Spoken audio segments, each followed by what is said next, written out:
This is Ben with Olson's Hi-Fi. I'm here this week with KEF's R3 Meta.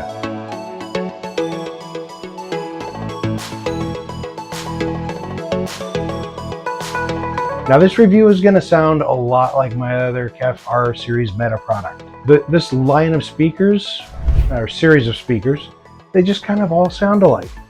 Definitely not a bad thing because they are all fantastic and they all have a huge soundstage. And for as far as stand mounts go, I can't think of a stand mount that sounds bigger, except for the KEF reference one, Meta, of course.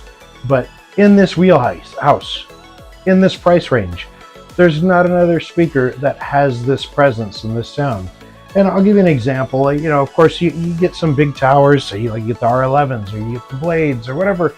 You put Pink Floyd's Time on, and you definitely feel enveloped by all the bells, the clocks ticking, and the sounds just surround you. You definitely have that presence with these speakers. These speakers just present huge. And like all of the R series Meta, they're warm and detailed. And, as I've mentioned before, that was kind of a hard trick for them to pull off, that they got more detail and warmth out of the Meta series. And the Meta kind of sounds a little bit like a marketing gimmick. And you see the nice little tray. It looks like it's like one of those little puzzles that you roll the BBs around. It's definitely seems like a little bit of a marketing play. But whatever it is that's doing, that little back piece there it's absorbing the back frequencies off the tweeter, definitely making things warmer and more detailed. And so that's definitely a huge plus. So one of the great characteristics of these speakers are if you go to another room, they still sound great. You don't have to be sitting in the sweet spot. If you're just cooking, for example, and you're way off axis, and that's just the kitchen is off of your listening area, you're still gonna get a great sound.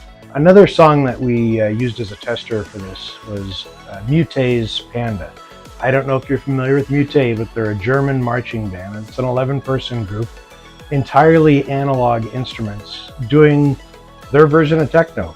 A lot of fun on these speakers. And again, with speakers that have a huge presentation like KEF, it really does a song like that justice. Definitely, if you have these speakers, I would definitely, of course, I'm sure you've listened to Pink Floyd's Time, give Mute a try. Anything off their library. Another thing these speakers do extremely well is they have a beautiful center image. Everything in the R series line has a beautiful image and a beautiful, large sound stage.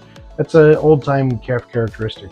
But the detail in the center image is just beautiful. Diana Krall's Temptation, if that's a song that's frequently demoed in listening rooms. And it's just a handful of instruments. It doesn't have anything as far as presentation goes that was nearly as busy as the previous songs I mentioned. These speakers really put her in the room, in the middle. And the other thing I love about the Meta tweeter is there's just not too much bloom on the voice there. It's just a very natural presentation. At this time, these speakers are $2,200. And I'll be honest, these really, unless you're putting these on a shelf, they really need to go with the stands. And the stands are about $600 at this time. So consider this a $2,800 pair of speakers with the stands. But still at that price, I cannot imagine speakers that are outdoing these. These are definitely, I think, superstars in the category. But don't take my word for it. Come down to Olson's Hi-Fi and have us plug these in for you. Thank you.